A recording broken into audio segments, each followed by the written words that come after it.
नमस्कार दोस्तों, मेरे YouTube चैनल पर आपका स्वागत है। आज की कहानी है मायके में पत्नी का ऐसा क्या रूप देखा पति ने कि उसके होश उड़ गए।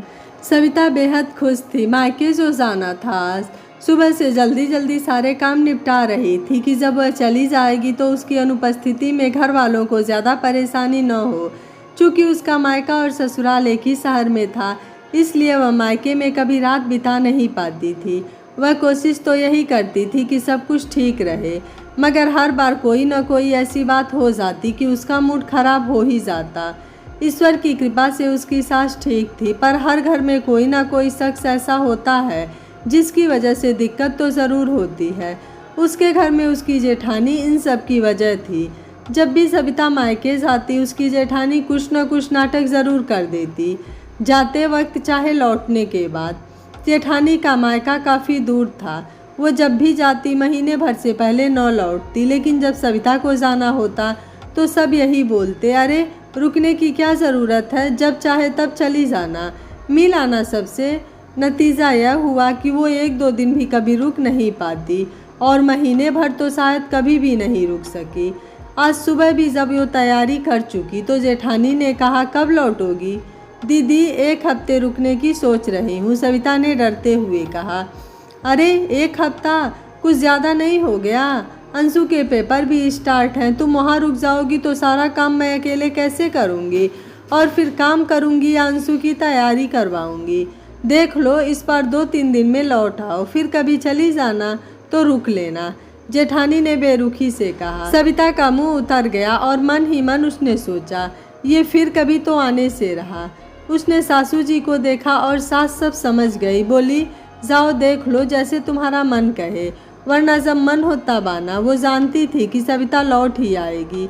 उसका स्वभाव ही दूसरों की तकलीफ में, ज़रूरत में साथ देने वाला था।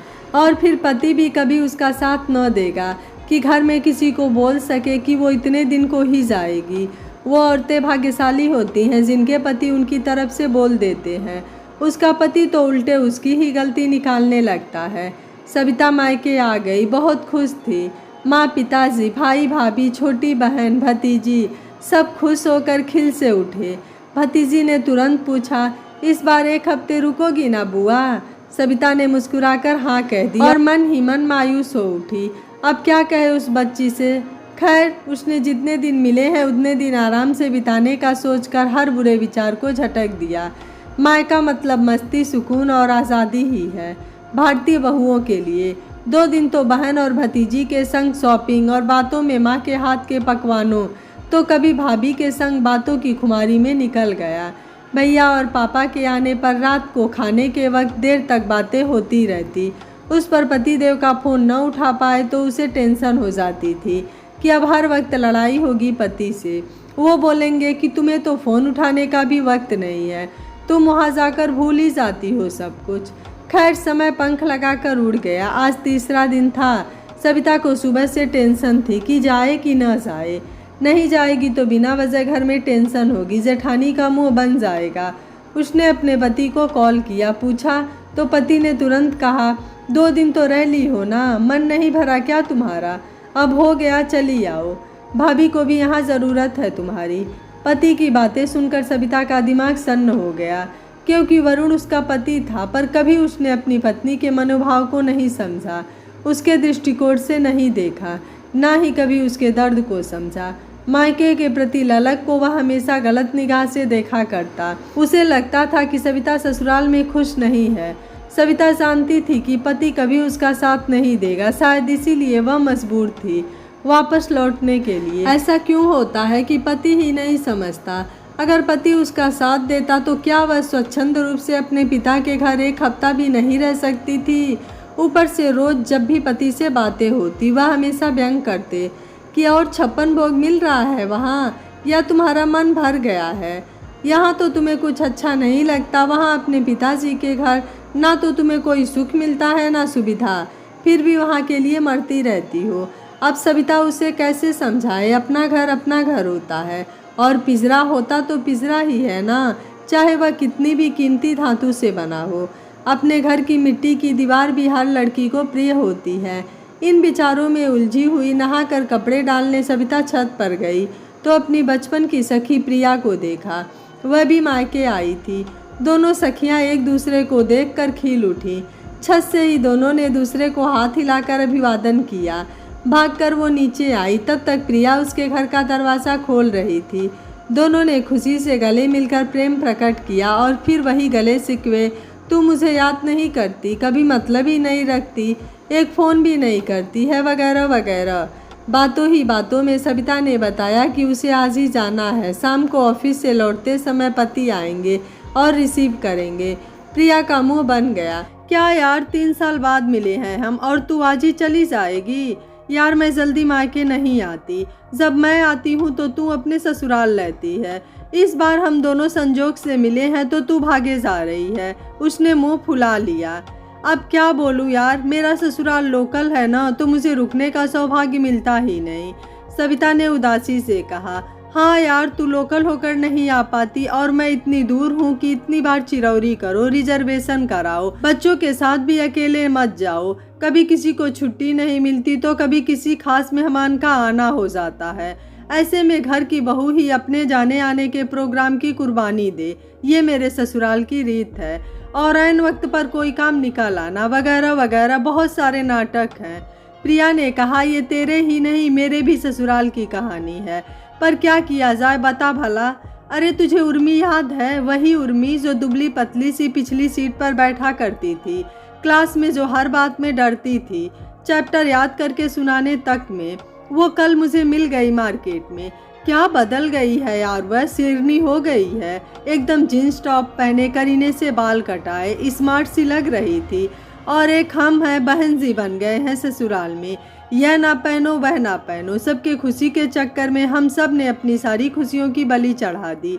कल वह मिली थी तो उसने मुझे देखते ही टोक दिया कि प्रिया कैसी हो गई है तू। कहाँ हमारी स्मार्टी प्रिया थी और कहाँ आज 5 गज की साड़ी लपेटे तू। लग ही नहीं रहा कि तू वही प्रिया है। प्रिया ने दुखी होकर कहा। अच्छा और क्या बोली? सविता ने उत्सुक होकर पूछा। पूछने लगी कि कब आती हो मायके। मैंने कहा बहुत कम।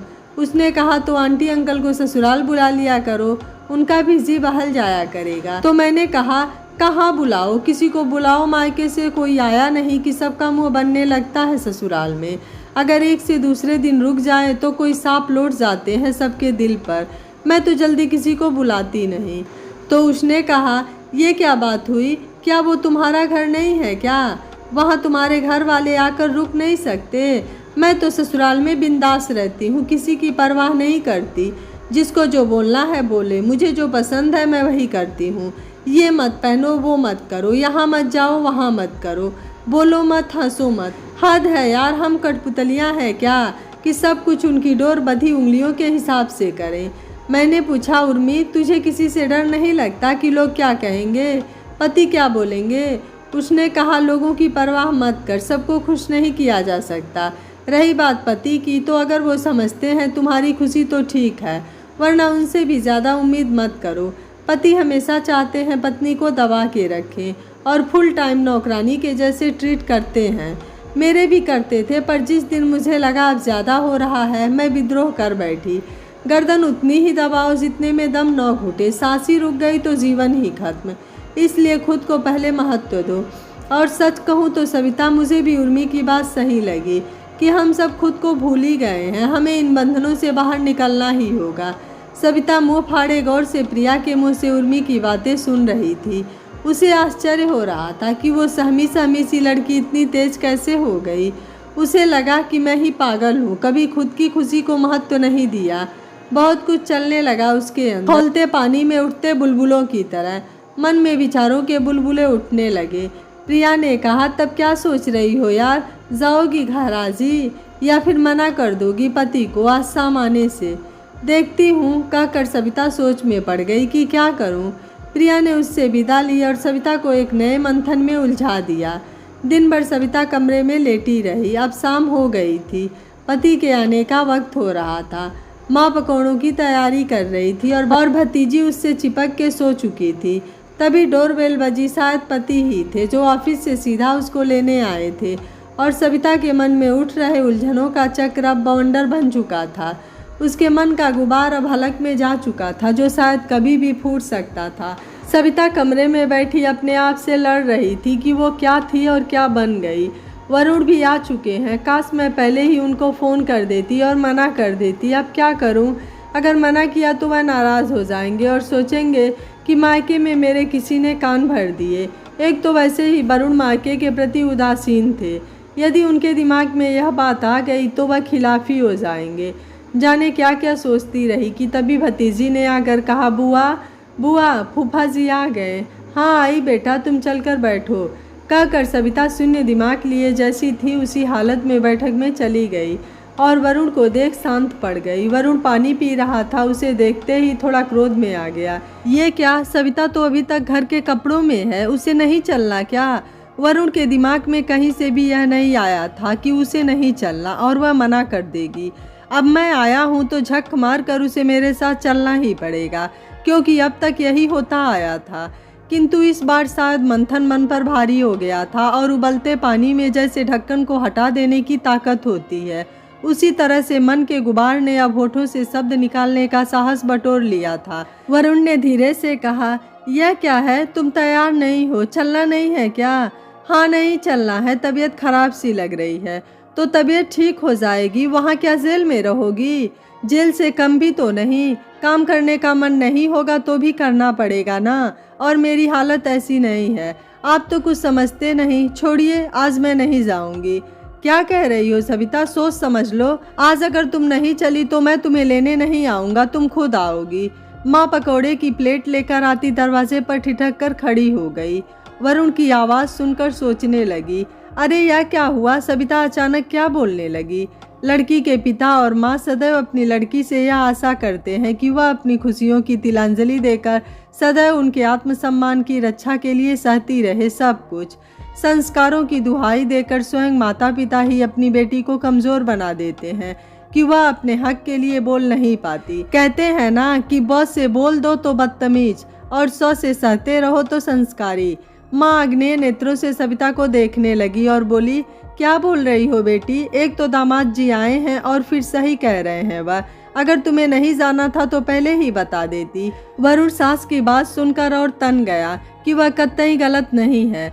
सविता ने माँ की तरफ देखकर कहा, आपको नहीं पसंद तो मैं चली जाती हूँ, किंतु आत्मा यहीं रह जाएगी, शरीर चला जाएगा और अब दोबारा ये शरीर तुम्हारी देहरी पर नहीं आएगा। वरुण हैरान सा सविता की ओर देखता रह गया। इसे क्या हो गया है? मन ही मन सोचता रहा। सविता तेजी से कमरे में अपने सामान को रखने लगी और बिना माँ से मिले, बिना विदा लिए, बिना किसी की ओर देखे यूं ही अनमनी सी आकर वरुण के पास खड़ी हो गई। वरुण ने हाथ जोड़कर माँ से विदा ली और माँ स्तब्ध सी सविता को देखती रह गई। रास्ते भर सविता ने वरुण से बात नहीं की। घर आ गई, रात भर आंखों ही आंखों में गुजार दी उसने। कठपुतली की तरह वह काम करती रही। सारे लोग खुश थे सिवाय उसे छोड़कर। वरुण का ईगो, जेठानी का अहंकार, सास की निश्चिंता और ससुर की लापरवाही, सब कुछ यंत्रवत चलता रहा। लेकिन किसी को भी सविता की तकलीफ का एहसास नहीं था। क्या सविता की तकलीफ का उसके पति को एहसास हो पाया? क्या उसकी सास उसकी तकलीफ को समझ पाई? या फिर जेठानी के धौंस के नीचे दबकर ही सविता अपनी जिंदगी बिताती रही? या फिर सविता ने खुद अपने लिए आवाज उठाई? या सविता कठपुतलियों की तरह ही जिंदगी जीती रही? जानने के लिए देखिए कहानी का दूसरा भाग। अगर आप कहानी का दूसरा भाग देखना चाहते हैं तो उसके लिए आप कमेंट में यस जरूर लिखिएगा। अगर आपको वीडियो पसंद आया है तो वीडियो को लाइक, शेयर एंड चैनल को सब्सक्राइब कर लीजिएगा। Thank you for watching. मिलते हैं अगली कहानी में।